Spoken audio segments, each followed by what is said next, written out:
이번에는 9-2 단원 9-2에 해당하는 이제 협력하는 의사소통 부분입니다. 시험 범위이죠. 해운고 친구들 시험 범위. 자, 처음에 이제 여기 핵심은 의사소통인데요. 의사소통인데 이 의사소통이라고 하는 건 지금 우리가 친구들과 대화를 나누는 것도 엄마 아빠나 가족들과 아니면 학교에서 친구들과 선생님과 대화를 나누는 거 이런 모든 게 다 의사소통이죠. 인간은 사회적 동물이기 때문에 인간은 사회성을 가지고 있기 때문에 혼자서는 살 수 없기 때문에 반드시 이 의사소통을 해야겠죠. 사회성, 뭐 사회적 동물이다 이런 말 들어봤죠? 그래서 밑에 이제 의사소통의 과정의 점검과 이 단원에서 해야 되는 게 뭐냐면 그 의사소통을 할 때 그 과정 속에서 우리는 어떤 점검과 조정을 해야 돼요. 그러니까 점검을 했을 때 뭐가 이제 미비돼 있거나 뭐 잘못돼 있으면 조정을 해야겠죠, 그렇죠? 그래서 그런 걸 알려주는 단원이고, 그다음에 이제 뒷단원에는 이제 이거는 방금 전에 쌤이 이제 단톡방에 올렸는데 이제 시험 범위에 확정이 되면 여기도 이제 해줄 텐데 이번 주에 주말에 수업에서는 안 나갔었어요. 그래서 지금 이걸 보충으로 듣고 있거나 다시 이제 복습용으로 듣고 있는 친구들이 있다면 일단 요 협상은 지금 현재까지 12월 2일 현재는 아직 모르는 상태. 그래서 협상도 있습니다. 그다음에 이제 두 개가 이렇게 있지만 그 중에서 우리 오늘 하는 의사소통의 과정을 점검하고 조정하면서 일명 효과적으로 듣고 말하는 방법을 배운다. 여기 이제 마지막에 밑줄만 그어주시고 효과적으로 듣고 말하기는 효율적인 이런 말로도 바꿔 쓸 수 있겠죠. 효율적인 말하기와 그 다음에 듣기 이것을 배우겠다. 효율적이다. 오케이. 자, 그래서 이제 요것도 봤어요. 김유정 소설의 봄봄인데 뭐 드라마를 만들었대요. 자, 점순이가 키가 커야 혼인을 시키든 할 거 아니야, 이놈아. 아, 혼인 시켜주세요, 장인어른. 이렇게 너랑 약속한 키가 여기까지인데 요걸 못 기다려, 이놈아. 이렇게 또 이놈아. 아, 말이 요만큼이죠. 그러니까 원래 이제 이 둘은 진짜 사위와 장인은 아니고요. 요 장인이 이제 자기 딸 점순이를 요 주인공 나한테 이제 시집 보내주겠다고 얘기를 해놓고 지금 약 3년간 이제 머슴살이를 한 거예요. 그러니까 숙식을 여기서 해결하면서 논일 밭일을 농산일을 뭐 머슴처럼 계속 하고 있는 상태예요. 돈도 한 푼도 못 받고요. 근데 이제 장인이 좀 나쁜 사람이죠. 교활한 사람이죠. 이 자기 딸의 키가 안 컸다는 이유로 계속 이제 혼인을 미루고 있고, 그다음에 이제 이 사람에게 계속 이제 공짜로 머슴살이를 하게 하고 있는 상황이에요. 자, 이제 이 대화의 문제점을 딱 이제 봤을 때 장인이 사위에게 뭐 실제 장인과 사위가 뭐 아니라 할지라도 이제 예비 사위 장인이니까 또 게다가 이제 어른이고 뭐 이제 조금 그보다 윗사람이잖아요. 그 나이나 연륜이 조금 이제 덜 된 사람이니까 어쨌든 둘 사이에도 지켜야 할 예절이 있을 텐데 비속어를 이분이 먼저 사용했던 거예요. 이놈아 그렇죠? 예, 그거는 문제점이죠. 그다음에 사위도 혼인 시켜주세요. 그냥 다짜고짜 혼인만 시켜달라고 하고 있죠. 타당한 근거가 제시되어 있지 않는 그런 주장을 하고 있다. 그래서 이 둘이 타협점을 찾고 이제 뭔가 의견을 조율해야 되는데 그게 없다 지금, 그렇죠? 자신의 입장만 내세우고 있다. 자, 밑에 보면 그러면 어떤 타협안이 있을까를 이제 예상해 본 거예요, 그렇죠? 자, 첫 번째는 1번이라고 쓰면 될 것 같고요. 약속한 키를 조금 낮추거나, 그러니까 점순이가 그 딸이 키가 진짜 여기서 이제 더 이상 안 클 수도 있잖아요. 그러니까 그건 모르는 거잖아요. 그래서 이제 키가 어느 정도 이제 약속을 한 그 키만큼 컸을 때 시집을 보내주기로 했지만 이게 너무 3년이 지금 지났는데도 아직도 막막하기 때문에 이들은 이런 타협을 하면 좋을 것 같아요. 점순이의 그 시집 보내기로 했던 자기 딸의 그 약속한 키를 조금 낮추는 게 어떠냐. 두 번째, 아니면 아예 몇 년 후에 혼인시켜줄게라고 아예 못 박는 것도 괜찮은 방법이죠. 언제 혼인시켜줄 것인지 시기를 정해는 거. 그다음에 혼례를 시켜주기 전까지 그러면 아니면 지금 공짜로 일을 시키고 있잖아요. 부려먹고 있잖아요. 정당하게 품삯을 지급한다든지. 마지막에 실제 자기 딸에게 점순이에게 너 언제 시집 가고 싶니? 이렇게 물어봐서 정해준다는 거. 이런 게 이제 타협안이겠죠. 그러니까 이 문제를 해결하기 위해선 이 타협안을 내놔야겠다. 그렇죠? 그리고 밑에는 그러면 의사소통을 할 때 어떤 것들이 이제 구성이 돼 있느냐. 당연히 이제 말하는 사람과 듣는 사람이 있겠죠. 그렇죠? 그래서 말하는 사람은 화자, 그다음에 말하기죠. 그다음에 듣는 사람은 청자가 되겠지. 그렇지? 자, 그러면 이 사람이 말하는 사람이 뭔가를 전해 주잖아요. 그거를 메시지라고 하면 됩니다. 그렇죠? 언어적인 메시지도 있고 비언어적인 메시지도 있어요. 비언어적이라는 거는 뭐 이제 동작이나 표정이나 뭐 이런 걸로만 또 이제 보여주는 게 있잖아요. 나타내는 게 있잖아요. 그렇죠? 꼭 말이 아니더라도 의사소통을 전할 수가 있잖아요. 그렇죠? 전언이라고도 하고 발신자가 전달하고자 하는 내용이 메시지다. 자, 그러면 이 수신자가 뭐 해요? 그거에 대한 피드백을 하겠죠. 반응을 하겠죠. 그게 그 응답이 반응이라고 하고요. 자, 그다음에 이 의사소통이 이루어지는 전체적인 어떤 배경, 학교에서, 학원에서, 가정에서, 뭐 이제 아니면 바깥에서, 어디에서 이게 맥락이에요. 의사소통이 이루어지는 배경. 꼭 이 배경이 공간적인 배경이라고 할 수는 없고요. 시간적, 공간적 배경 전부 다 포함하는 말일 거예요. 환경이나 그래서 여기다 코멘트를 좀 덜자면 환경, 주의를 이 대화가 이루어지는 의사소통이 이루어지는 환경, 시간적인 배경, 공간적인 배경을 다 아우르는 말이라고 생각하면 됩니다. 자, 그래서 밑에 의사소통의 주체가 되는 발신자, 수신자는 듣기, 말하기의 경우 듣는 사람은 뭐 청자겠고요. 그렇죠? 그다음에 말하는 사람은 화자겠죠. 화자와 청자. 뭐 좀 이제 순서는 바뀌어도 상관없을 것 같고요. 의사소통의 구성 요소 중에서 요 반응이라고 함은 발신자의 응답이 아니라 수신자가 발신자의 메시지에 대한 응답이라고 생각하면 되겠죠. 그렇죠? X, OX였으니까. 자, 그래서 이제 다음 쪽을 넘겨보시면 의사소통 과정의 성격과 주안점, 우리가 뭐에 대해서 이제 중요하게 생각해야 되느냐, 그게 주안점이에요. 어디에다 주안을 두고 어디다가 집중을 해서 이제 이 의사소통을 이제 봐야 되느냐. 첫 번째 일단 의사소통의 과정은요. 상대방과의 역동적인 상호작용을 통해 의미를 구성해 나간다. 뭐 당연히 뭐 다 아는 말일 거예요. 근데 여기에 역동적이다라는 말이 이제 붙었죠. 그러면은 수시로 듣고 말하고 그다음에 또 다시 이번엔 내가 말하고 듣고 역할을 바꿔가면서 순서를 교대하면서 계속 말을 이끌어 나가는 걸 얘기하죠. 그러니까 굉장히 활동적이고 활발하게. 그래서 이 역동적인 사고작용은 아주 활발한 요런 뜻으로 대체될 수 있겠죠. 그렇죠? 똑같은 말이겠죠. 활발하게 상호작용을 하고 나는 어떨 땐 듣는 입장이고 어떨 땐 말하는 입장이고 그렇죠? 어떨 땐 말하는 입장, 어떨 땐 듣는 입장 이렇게 바뀌겠죠. 그렇죠? 그런 게 활발하게 역동적이게 상호작용한다. 이렇게 얘기하시면 되겠고요. 의사소통의 목적과 상대방의 반응을 고려해서 수시로 의사소통의 과정을 점검하고 조정하자. 그러면 그 점검하고 조정하는 게 뭐냐? 점검은 뭐 하죠? 우리가 전기 점검합니다. 그다음에 뭐 누수를 점검합니다. 그러니까 어떤 문제가 될 만한 것을 점검한다고 하죠. 그렇죠? 자, 여기 이제 점검은 문제의 여부를 이제 판단하는 거죠. 확인하는 거죠. 문제가 여부 있는지 없는지를 판단하고 그다음에 이제 검사하는 거죠. 그렇죠? 검사. 그러면 있으면 뭐 해야 돼요? 당연히 조정해야겠죠. 그러니까 개선해야겠죠. 그렇죠? 그래서 그것을 개선하거나 보완하거나 고치는 거. 그렇죠? 그런 게 바로 여기 옆에 나오는 조정이라고 할 수 있을 것 같습니다. 자, 듣기 과정에서는 뭘 어떻게 점검하고 조정하느냐. 그다음에 말하기 과정에서는 어떻게 뭘 점검하고 조정하느냐에 대한 얘기가 나온 거예요. 그래서 밑줄을 긋고 한 번씩 읽었어요. 자, 듣는 과정 중에 화자가 말하는 사람이 말하는 내용을 명확하게 이해하고 있는지를 한번 우리는 점검해 봐야 돼요. 그러니까 듣기 과정은 청자의 입장이잖아요. 우리는 듣는 사람의 입장이잖아요. 그렇죠?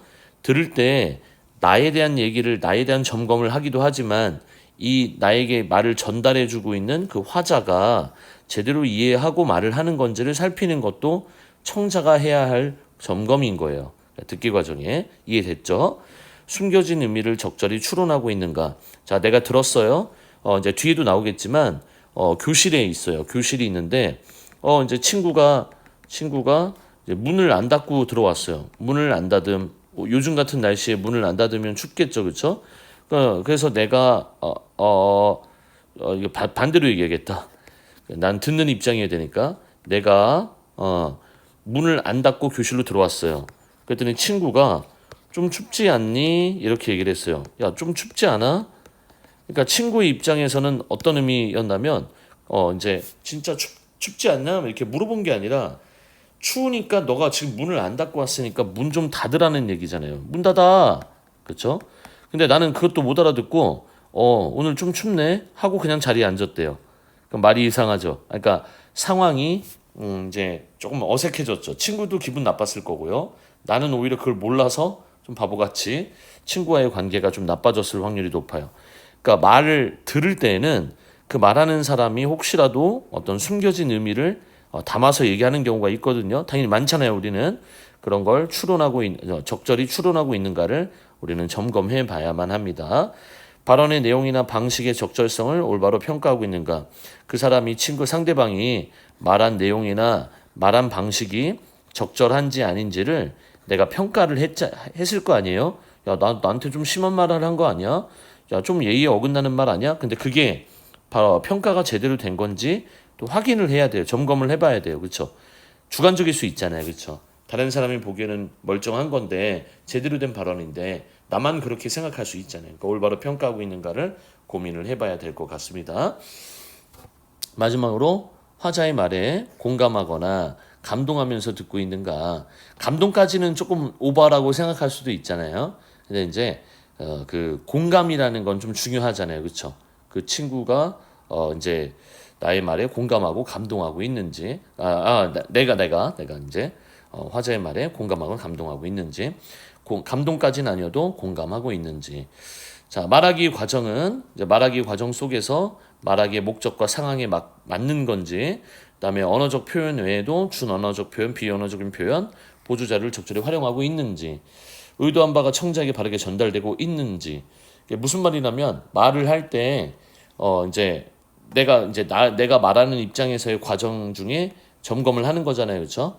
내가 지금 말하는 목적이 설득하는 이제 목적이라면 잘 설득하고 있을 만한 얘기를 하고 있는 건지, 그치?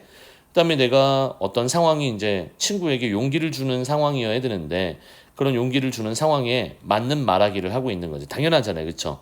지금 친구는 뭐 마음이 아파서 막 이제 힘들어하고 있는데 내가 위로를 해주는 말하기를 해야 되는데 친구를 뭐 비난한다던가 그러면 안 되잖아요, 그렇죠? 그런 걸 의미하는 거예요.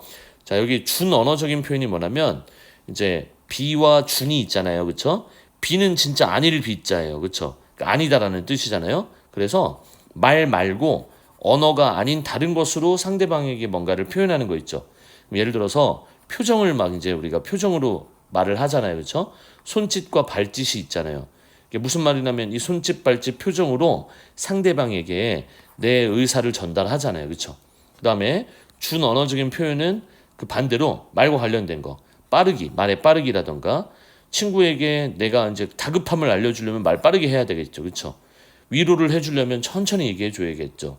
말투, 뭐 이제 어조는 말투예요. 이제 뭐 내가 남자인데 여자처럼 이렇게 혹시라도 이제 상냥하게 말을 건다던가, 그치? 뭐 우리가 흔히 말하는 뭐 분위기를 위해서 맞지? 어떤 말투를 뭐 할아버지 말투, 할머니 말투를 이런 식으로 말투를 조절해서 상대방하고 대화를 나눌 수 있잖아요, 그렇죠? 그러니까 상황에 맞는 적절히 준언어적인 표현, 비언어적인 표현을 활용하고 있는가? 내가 지금 너무 다급해요. 그러면 좀 톤을 높여야 되겠죠, 그렇죠? 쌤이 소통을 학생들하고 하고 있는데 학생들이 너무 졸려하고 있어요. 그럼 쌤도 목소리를 낮추면 같이 졸겠죠, 그렇죠? 더 졸리겠죠? 목소리를 높이고 적당히 왔다 갔다 막 하는 거예요. 이런 게 준언어적인 표현이라고 하는 거예요. 아셨죠? 그러니까 말을 할 때 혹시라도 내가 가지고 있는 보조 자료가 있다면 사진이나 통계 자료나 통계 자료 뭐 이런 것들이 있으면 같이 잘 활용을 해서 서로 주고받고 이제 말을 주고받을 때 의사소통을 할 때 잘 활용하게끔 할 수 있는 거. 그게 이제 제대로 활용됐는지. 그다음에 내가 말하고 싶은 바를 청자에게 바르게 전달하고 있는지 뭐 이거를 확인해야 될 것 같아요. 자, 그 다음에 밑에 보면 마지막으로 효과적인 듣기 방법, 효과적인 말하기 방법이 있습니다. 자, 여기 이제 효과적인 듣기 방법, 말하기 방법을 지금 한번 1분만 읽어보실래요? 선생님이 기다려줄게요.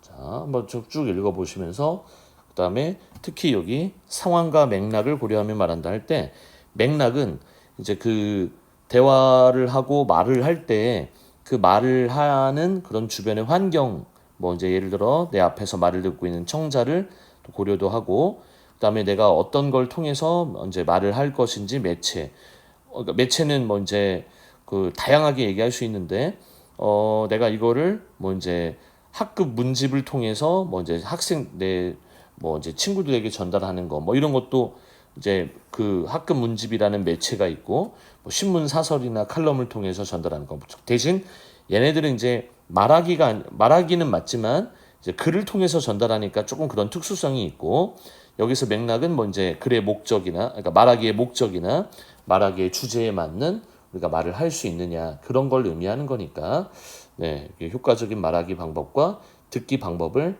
잘 한번 눈여겨 보시면서 밑줄을 한 번만 더 그어주시고 한 20초만 더 드려볼게요.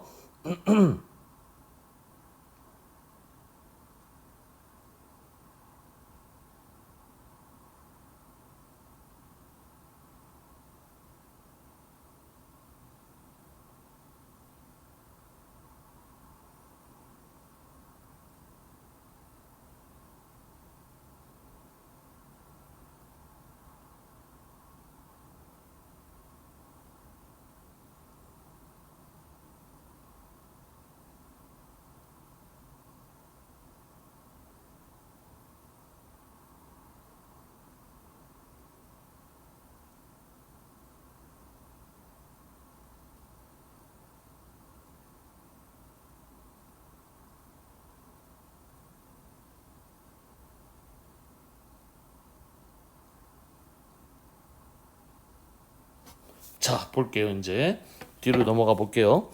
자, 그 다음에 뒤를 보니까 의사소통의 과정의 점검과 조정 똑같은 얘기를 이제 조금 이제 풀어서 이제 얘기를 하는 장면입니다. 자, 가부터 볼게요. 의사소통의 과정은 단순히 자신의 생각과 느낌을 상대방에게 전달하는 일방적인 과정이 아니라 일방적인 거는 아니래요. 그렇죠? 그러니까 어떤 한 일방향성을 가진 게 아니라 반대로 아주 역동적인 상호작용을 통해 의미를 구성해 나가는 과정이다. 상대방과 자신과 이렇게 역동적으로 상호작용하는 거. 아까 역동적이라는 말을 쌤이 이제 뭐라고 했냐면 아주 활발하게 협력하는 과정이다. 활발하게 서로 주고받는 과정이다라고 얘기를 했죠. 그렇죠? 활발하게 주고받는데 자, 오른쪽에 따라서 그러므로 이제 오른쪽에는 이 따라서는 표지에 해당돼요. 그러니까 표지가 뭐였냐면 뒤에 이어질 내용을 미리 이제 좀 알려주는 역할을 하는 거죠. 그렇죠? 그래서 뒤에 이어질 내용이 뭐다? 따라서 그러므로 원인이 앞에 나오고 뒤에는 결과가 나온다라는 걸 이제 보여주는 거예요. 그래서 밑에 따라서 그러므로 원활하고 효과적인 의사소통을 위해서는 의사소통의 목적과 상대방의 반응을 고려해서 수시로 의사소통의 과정을 점검하고 조정하면서 능동적으로 말하는 태도가 필요하다. 이렇게 볼 수 있겠고요. 그 다음에 쌤이 지금 네, 누군가가 듣고 있다면 쌤이 지금 그 목소리가 맛이 갔어요. 원래 그래서 조금 이제 막 가래 끓는 소리가 나도 좀 이해해 주세요. 쌤은 최선을 다하고 있으니까 네, 우리 이제 보충을 먹거나 그러니까 빠져갖고 이거 보고 있는 친구들 중에 좀 죄송합니다. 불쾌하다. 내 쌤도 최선을 다하는 게 지금 오늘 이제 조금 더 늦잠 자야 되는데 너희들 이제 혹시라도 공부해야 되는데 늦을까봐 지금 따로 찍고 있는 거니까 수업 시간에 찍었어야 되는데요. 선생님이 계속 까먹어요. 이 녹화 버튼을 안 눌러서 그렇지? 좀 미안합니다.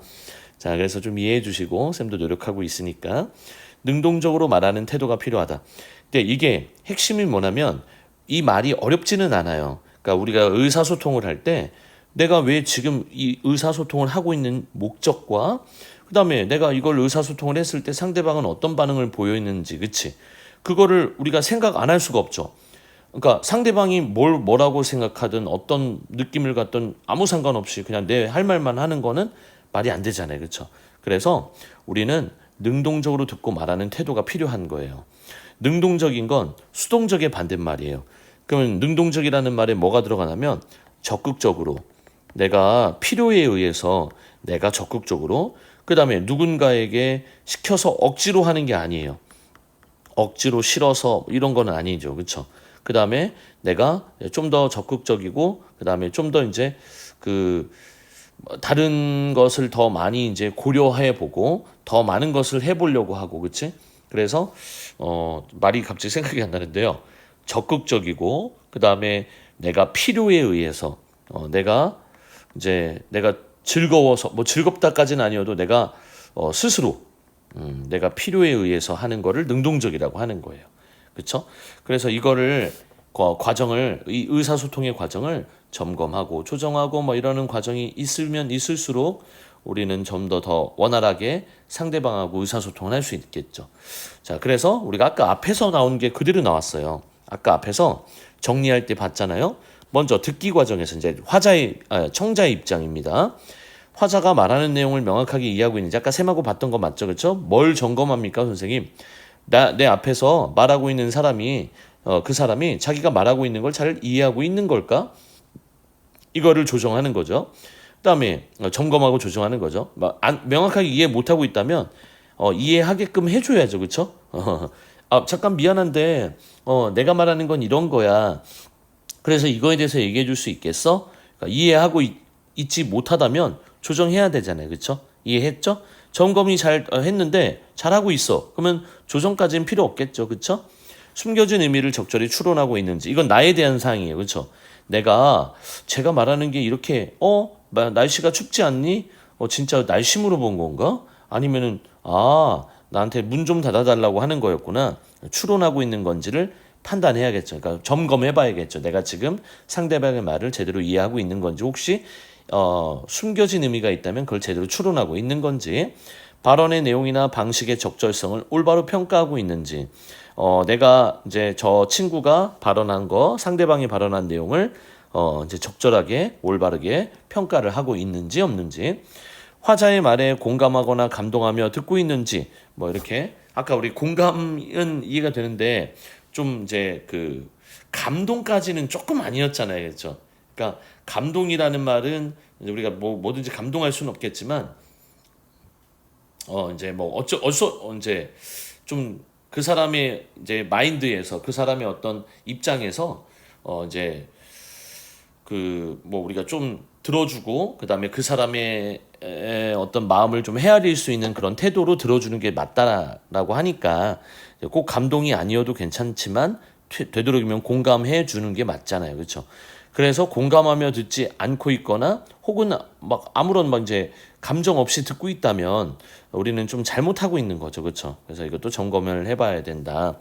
자, 반대로 말하기 과정입니다. 그렇죠? 말을 할 때는 이제 어떤 내용을 생성하고 조직할 때와 표현하고 전달할 때 그러니까 결국엔 이게 말하기예요. 그렇죠? 내가 하고 싶은 말을 상대방에게 했을 때 말하기의 목적과 상황에 맞는 내가 말을 하기를 하고 있는지 언어적인 표현 말고도 아까 쌤이 얘기했던 그 준언어적, 비언어적인 표현이나 혹은 보조 자료를 적절히 활용하고 있는지 활용하면 할수록 더 많은 이제 원활한 의사소통을 가져오겠죠. 그렇게 이루어지겠죠. 내가 의도한 바, 내가 하고 싶은 바, 말하고 싶은 바가 청자에게 바르게 전달되고 있는지 이런 것을 점검하면 조정해야겠다. 그래서 여기 이제 두 사례가 나와요. 이제 밑에 친구가 좀 쌀쌀하지 않니? 그래 바람이 차더라. 문을 닫고 다니라는 말인가 보다. 그러니까 원래 친구가 못 알아들었어요. 그렇죠? 숨겨진 의미를 추론을 못했죠. 이 친구가 그렇죠. 좀 쌀쌀하지 않네. 문 열고 들어왔잖아요, 그렇죠? 그러니까 밑에 자신의 듣기를 한번 점검해봤어요. 그래서 조정을 했어요. 아 이런 거였구나. 점검했죠. 조정을 한 거예요. 그렇죠? 그래서 친구가 지금 엄지척했죠, 그렇죠? 그러니까 이해한 거죠, 그렇죠? 원활한 의사소통이 이루어졌죠. 밑에도 지난날의 전철을 밟지 않도록 노력해야 어휘가 어렵게 느껴지. 그러니까 손자뻘 되는 것 같아요, 할아버지가 그렇죠? 너무 어려운 한자어로 얘기를 하셨어요. 전철을 밟지 않도록 노력. 그러니까 손자가 진짜 그 전철, 지하철을 생각하고 있는 것 같아요. 전철이 이게 지난날의 잘못이에요. 앞전자에 이 철이 좀 이제 후회하다. 그 다음에 이제 리그릿 영어에 그 다음에 나의 어떤 잘못된 점, 후회하는 뭐 것들 뭐 이런 것들을 가진 뜻이거든요. 그러면 전철을 합쳐서 그러면 앞선 잘못. 그러니까 내가 이미 지나버린 잘못. 그러니까 지난날의 잘못이라고도 하고 그렇죠. 그래서 되풀이하지 않도록 노력해야. 그러니까 알아들었죠, 그렇죠. 할아버지 입장에서는 이제 이 청자를 고려한 자신의 말하기를 점검을 한번 해본 거예요. 어렵진 않을까. 자, 그래서 여기 이제 그런 내용이 들어가 있어요. 아까 학생이 마치 친구들이 이렇게 교실에서 나누는 요 대화 장면은 듣기 과정에서 화자의 의도를 제대로 파악하지 못했음을 점검하고 화자의 말에 숨겨진 의미를 추론했어요. 그래서 조정을 하게 됐죠. 그러니까 점검해 보니까 문제점이 발견됐고 그 문제점을 조정하는 모습을 보여줬다 이거죠. 자, 사례 2번은 말하기 과정인데 할아버지께서 청자의 수준, 이른바 이제 나이가 어리니까 어휘력이 조금은 이제 낮잖아요. 수준이 이제 조금 높지 못하잖아요. 그래서 쉬운 어휘로 바꿔서 그러니까 지금 못 알아들었겠구나 점검을 하고 문제점을 발견했어요. 그래서 조정을 했어요. 쉬운 언어로 다시 말해줬죠. 그래서 밑에 이제 제대로 된 원활한 의사소통이 이제 이루어졌습니다. 자, 신사고 이제 나중에 여기 친구들 여기 다 문제 풀었어요. 그래서 쌤이 뭐 지금 여기 영상에서 이제 뭐 문제 풀 시간을 주는 건 아닌 것 같고 이거 다 읽어본 그 수업을 복습을 하고 나서 여기도 다 풀어서 채점까지 완료를 한번 해보세요. 알았죠? 여기도 한번 해보시고요. 자, 마지막 줄 마지막 본문입니다. 자, 실제 일상생활에서 듣기와 말하기는 서로 밀접한 관련을 지닌 활동으로서 의사소통 참여자들은 각자의 역할을 충실히 수행하면서 상대방을 존중하는 태도로 임해야 한다. 여기 핵심은 결국엔 존중하는 태도가 있어야 된다는 거예요. 말하는 사람이나 듣는 사람이나 뭐 다시 듣는 사람이 말하는 사람이 될 수도 있고 그렇죠? 다시 말하는 사람이 듣는 사람이 될 수도 있잖아요. 이 서로 이렇게 의사소통을 하면서 서로 밀접한 관련을 지닌 활동이 듣기 말하기인 건 당연한 거예요. 누군가가 듣고 있으면 누군가는 말하고 있겠죠. 그렇죠? 누군가 말하고 있으면 누군가는 듣고 있겠죠. 그랬을 때 각자 역할도 충실히 수행해야 하지만 존중하는 태도가 기본이 돼야 되는 거죠. 이해와 배려, 예의, 범절 뭐 이런 게 대화에서 의사소통에서 필요하다라는 얘기예요. 자, 여기 사례 마지막 3번을 보면요. 이제 동생이고 누나인 것 같아요. 누나 지구온난화에 대해 쓴 글인데 좀 봐줘. 그러니까 누나가 아이 귀찮게 북극곰은 그렇다 치고 태평양 쓰레기섬은 또 뭐니? 그것도 큰 문제라던데 너 도대체 개요는 작성하고 글을 쓰는 거니? 그러니까 동생은 당연히 개요를 모르잖아요. 개요가 뭐야? 야 개요도 몰라? 개요를 작성해야 짜임새 있는 글을 쓰지. 잘났어 정말. 둘 다 지금 뭔가 문제점이 막 보여요. 그렇죠? 자, 누나는 일단 불친절한 말하기를 했어요. 그러니까 조금 상대방에 대한 배려가 좀 부족해요. 동생은 모를 텐데 상냥하게 가르쳐 줬으면 좋았을 텐데, 그치? 동생도 반대로 누나의 말에 잘났어 정말 하면서 감정적으로 반응을 해서 원활한 의사소통이 잘 이루어지지 못했습니다. 그래서 이렇게 의사소통이 원만하게 이루어지지 않으면 자 이렇게 갈등의 상황으로 이어질 수도 있기 때문에 우리는 서로 배려하고 협력적으로 의미를 구성해서 그러니까 의미를 구성한다는 얘기는 이 둘의 대화가 누나 나 이것 좀 봐줄래? 내가 봐줄게. 그러면 이 뭔가를 봐줘서 만들어냈다. 이 대화가 성공했다 하면 의미를 구성한 거예요. 협력적으로. 그치? 친구가 너무 시리에 빠졌어요. 친구가 지금 몹시 많이 실망하고 이제 뭐랄까 좀 슬퍼하고 있어요. 근데 슬픔에 빠지고 실망에 빠진 친구를 내가 위로하는 그런 의사소통을 했다. 이게 잘 이루어졌다면 이렇게 협력적으로 의미를 구성해서 친구를 잘 한 거예요. 그렇죠? 그렇게 얘기하는 게 이제 의미를 구성했다는 말입니다. 추상적인 거예요. 의사소통의 목적을 달성하고 바람직한 관계를 형성해 나갈 수 있다. 이렇게 이제 마지막에 얘기를 끝냈습니다.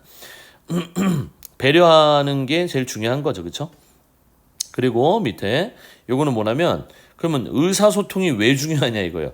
의사소통은 결국에는 아까 쌤이 앞에서 얘기했지만 인간은 사회적 동물이니까 인간은 혼자서 살 수가 없어요. 혼자서 살 수가 없죠. 그렇죠? 그렇기 때문에 뭔가 관계를 맺고 살아갑니다. 그렇죠? 그러니까 사람들은 관계를 맺고 살아가기 때문에 자, 의사소통은 관계를 맺고 살아가는 인간의 어떤 그 습성상 가장 기반이 될 수밖에 없어요. 그러니까 가장 기본이기도 해요. 이게 없으면 의사소통이 안 되고 관계를 맺기가 힘드니까.